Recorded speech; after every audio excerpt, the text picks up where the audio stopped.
ഓം ശ്രീ ഗുരുഭ്യോ നമ.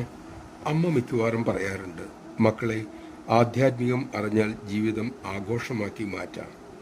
അടുത്തിടെ അമ്മ അതിങ്ങനെ വിവരിച്ചു. ആശ്രമത്തിൽ ആദ്യകാലം മുതൽ വന്നുകൊണ്ടിരുന്നവരുടെ മക്കളും കൊച്ചുമക്കളും ഒക്കെയായി ഇപ്പോൾ ഇവിടെ വരുന്നു. അമ്മ അവരുടെ കല്യാണം നടത്തി, അവരുടെ കുട്ടികൾക്ക് ചോറ് കൊടുത്തു, വിദ്യാരംഭം ചെയ്തു. ആദ്യകാലത്തെ മക്കളിൽ പലർക്കും 80ഉം 90ഉം വയസ്സായി. മരിക്കാൻ ഇന്നവർക്ക് പേടിയില്ല.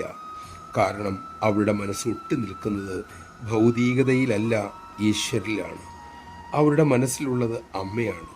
ജീവിതത്തിലും മരണത്തിലും അമ്മ ഒപ്പമുണ്ടെന്ന അനുഭവം, വിശ്വാസം അതവർക്ക് നന്നായിട്ടുണ്ട്. ആ വിശ്വാസം അവരെ മരണഭയത്തെ മറികടക്കാൻ ശക്തരാക്കിയിരിക്കുന്നു. സ്വന്തം മരണം അവർ ആഘോഷിക്കുകയാണ്. ആശ്രമത്തിൽ ജനനവും മരണവും ആഘോഷമാണ്.